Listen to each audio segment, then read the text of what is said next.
as one of our sidebar little snack things that we're gonna have our little soiree, we're gonna make caramel rice check cereal snack. So we've made the topping before when we made in one of the previous episodes, Dadznight2cook, we made something called Amazella Addiction. Now you can go back to look at that to see how we're doing, but simply what this caramel topping will take is a cup of brown sugar, a half a cup of corn syrup, a cup of butter, which is 2 sticks of butter, and just a little bit mixing, and a teaspoon of baking soda. And we're going to top it off on our checks. We're going to put it in the oven at a 250 oven, and every 15 minutes we're going to stir up the checks mix and we're going to do that 3 times for 45 minutes, and we're going to put it on the counter cool, and you're going to have your caramel checks mix.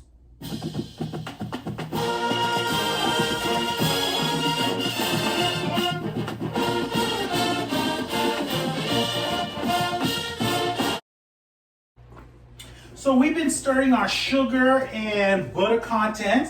So we want it to be like a candy 150. As the fat from the butter starts separating in the sugar, you want to turn it off and add your teaspoon of baking soda, and that will continue to froth that mixture up. Cool it down and have that chemical reaction that you need. It gets really to be like a foamy consistency.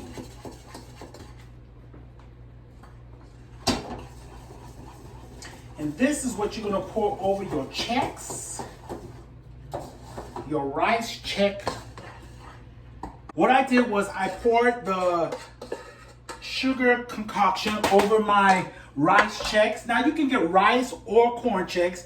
I get the rice checks just for my gluten-free friends, but the rice and the corn are both gluten-free. So you're gonna put this in the oven, and like I said, 250. Continue to stir this mixture up every 15 minutes for 45 minutes. So that'll be 3 times that you stir it up 15 minutes. We're gonna put it in the counter, let it cool.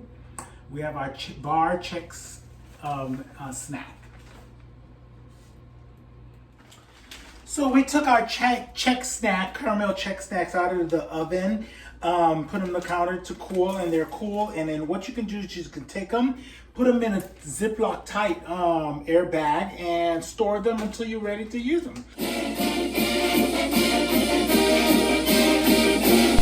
All right, so we have our chicken that we had cooked in our crock pot, and we shredded it like I told you. It's going to get shredded. It's going to just fall apart because we had it on low and slow, and it is delicious. The flavor has been infused in it. We just used some salt, pepper. We had that one habanero pepper that we had in there. It's infused with that flavor and the salt, the pepper, and the paprika. We're just going to use a little bit more in our mise en place. And I got a teaspoon of salt, half teaspoon of pepper, half teaspoon paprika, and a teaspoon of oregano basil mixture. Somewhat like an Italian season for our chicken salad. This chicken salad is very simple. And what I did was I dried out my cranberries. And the process of drying out cranberries is quite easy. It's not even time consuming. So what you want to do is you want to just real quickly, get a bag of fresh cranberries. Like I said, they're in season. You're going to give them a quick wash, and then you're going to put them in your kettle and boil some water and pour the water over the cranberries. Now, once the cranberries have been seeping in this water for 20 minutes or whatever, until the skin starts to peel away from it, they're done. And what you want to do is you want to put them on a baking sheet, just drain them, put them on a baking sheet, let them air dry for a little bit, and then you're going to put them in the oven for about 350, and you dry them until they shrivel up, until they look like a little bit of raisins. Now, before you like this, like shrivel up raisins, and you get these dried up cranberries. Now, some people put sugar or on them just to sweeten them up. I do that a little bit just to give them a little sweeter, because cranberries are quite tart.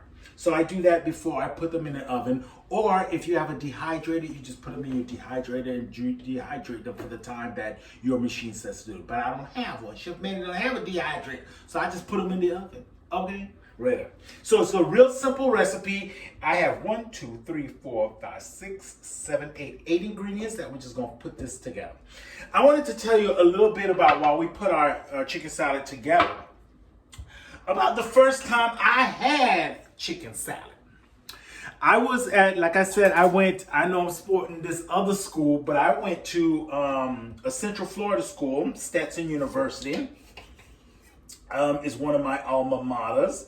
And at my school, a lot of times professors, I went to music school, and a lot of times professors who are conductors of their church choirs at their home, their church in the town, often hired college students to come and section lead their choirs or just fill in their choirs. One, it gave college students a way of getting some kind of income once a week, which I needed. And then two, it filled them out and gave the student more experience with that professor or learning how to conduct or learning how to read music or putting liturgical programs together. It was beneficial for everybody. It's a win-win-win situation. My particular professor, first time I had it, I was singing in his choir, and I met some wonderful singers, colleagues, and I learned a lot of great literature under this one particular professor. But the first Sunday I remember, because Chef Man was not exposed to going to a lot of people's houses. Okay, my college professor, who's also the director of the choir at this church, home for lunch. I was just amazed, tickled pink, beautiful home, and I remember gravitating to what she called at the time chicken salad. And so I was like, what is this newfangled thing that I'm putting into my mouth? I had never had any chicken salad before. Never. So we got our shredded chicken in. Never ever before. You know what I'm saying? And so I remember asking her, Mrs. Professor, what is this? And she told me chicken salad. And I'm tasting it. I'm like, I taste da da da da da.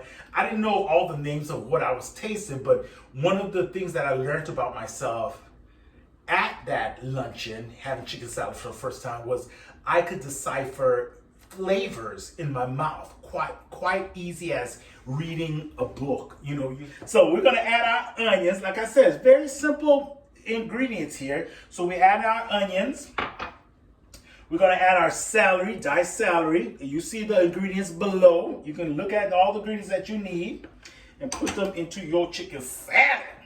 And we're going to go ahead and add our dried cranberries that we dried up, that I explained real quickly how you get that done. Or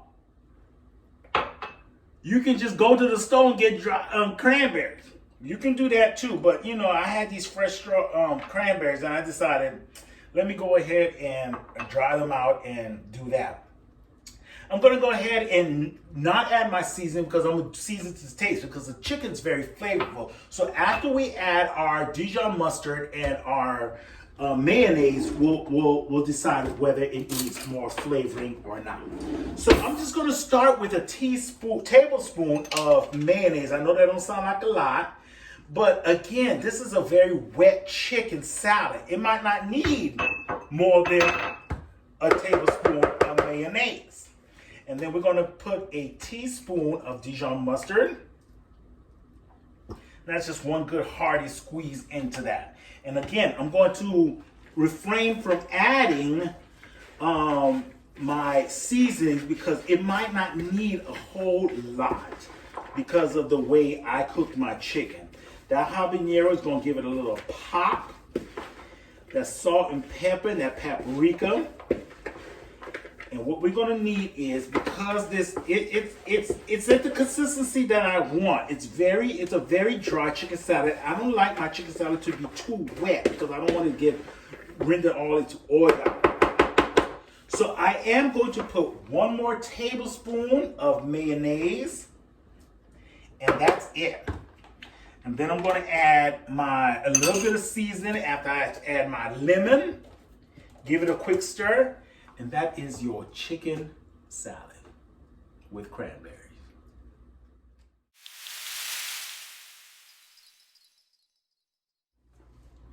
And so one of the things we're gonna have, items we're gonna have for our little soiree is shrimp, jumbo shrimp with some cocktail sauce.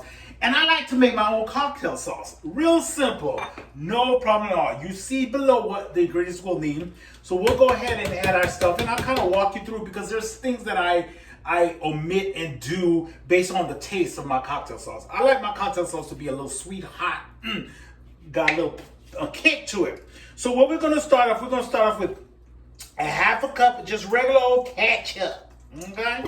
We won't make too much cocktail sauce, just half a cup of ketchup, and some of the other ingredients will bulk it up a little bit. So I'm going to use a tablespoon of packed brown sugar, a heaping pack of brown sugar. Like I said, I like it to have a little sweet, but we might adjust that based on the taste that we're looking for. So go ahead and take about 2 teaspoons of prepared horseradish. I like my horseradishy. So I'm gonna do 2 teaspoons of that. Okay, put that in there. And for kick, what I like is I'm gonna use my habanero soaked vinegar, okay? And pretty much I'm gonna do about 2 tablespoons. It's okay that you transfer the sugar one into that because, you know, your vinegar brine mixture can use some sugar every now and then. So it doesn't matter if it's mixed. And that's for some kick. We're gonna add some red pepper flakes if we need, if it doesn't have that consistency that we're looking for. And pretty much you just stir this thing up. I'm gonna put a little bit of garlic in it. Give it a little bit of garlic kick.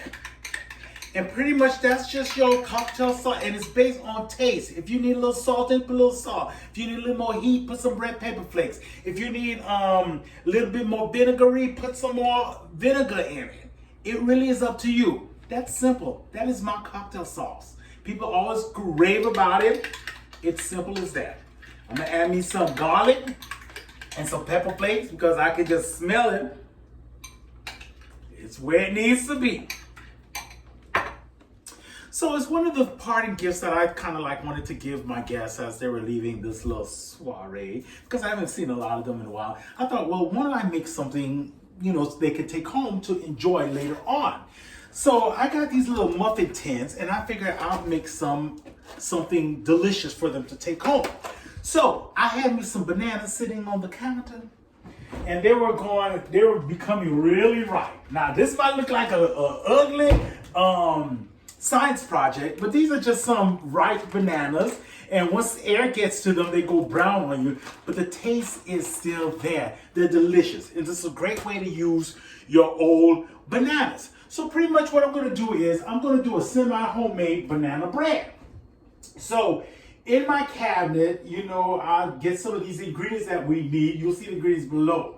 One of the things I'm going to do is, because I got a lot of other food to cook for this soiree, I'm going to do a semi-homemade kind of banana bread.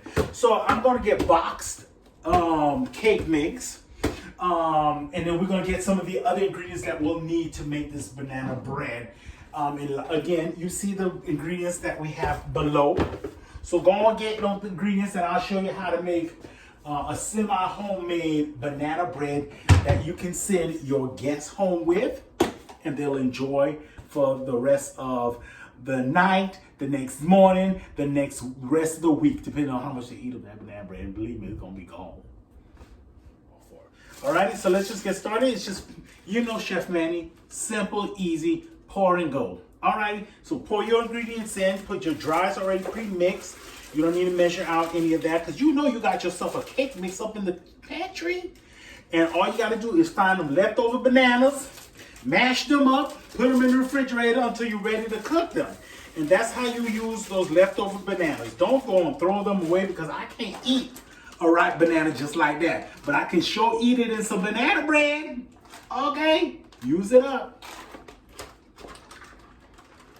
So we have all our ingredients in, so we're gonna give it a quick mix, and then we're gonna put them into our bread tins. The oven is set at 350. We're gonna bake these for 23 to 33 minutes, And when we're done, we'll have ourselves hopefully a tasty banana bread.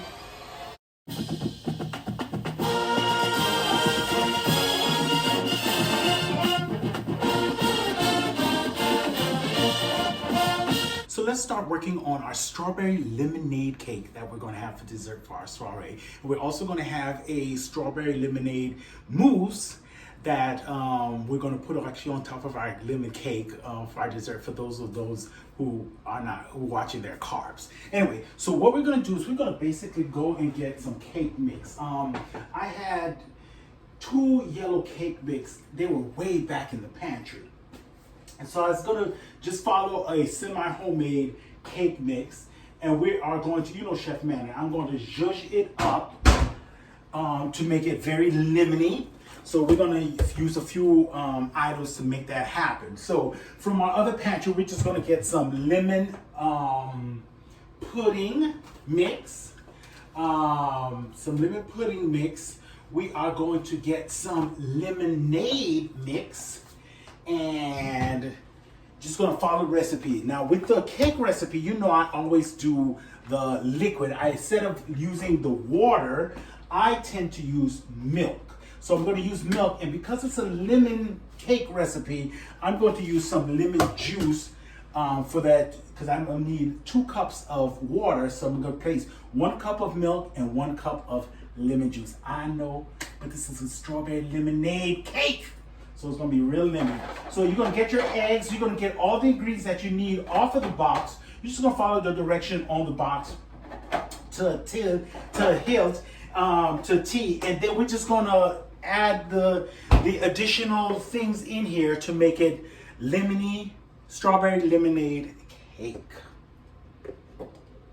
Just going to follow the recipe to make this a very strawberry lemonade cake. Let's get going. Now, for our strawberry lemonade cake recipe, we've added all the ingredients that we need from the box. You follow the box, but I'm going to substitute a few of the items. So I'm going to start on those substitutions that I'm going to be using. One of the substitutions that I'm going to be doing, it's not a substitution, it's an addition. I'm going to add a pack of lemon flavored pudding mix to my cake batter. Then I'm going to add a ½ cup of lemonade mix to my cake batter. Now, in your lemonade package, it usually has a measuring cup already in it. So I need my glasses so I can see. 1 quart is usually ½ a cup of, there you go. 1 cup is ½ a cup of lemonade mix, and that's what we need. To make 1 quart, we need ½ a cup, and then that's in addition to our ingredients that we need. So I'm going to substitute my cup of water that I need for a ½ a cup of water and ½ a cup of milk. So that's the ½ a cup of milk.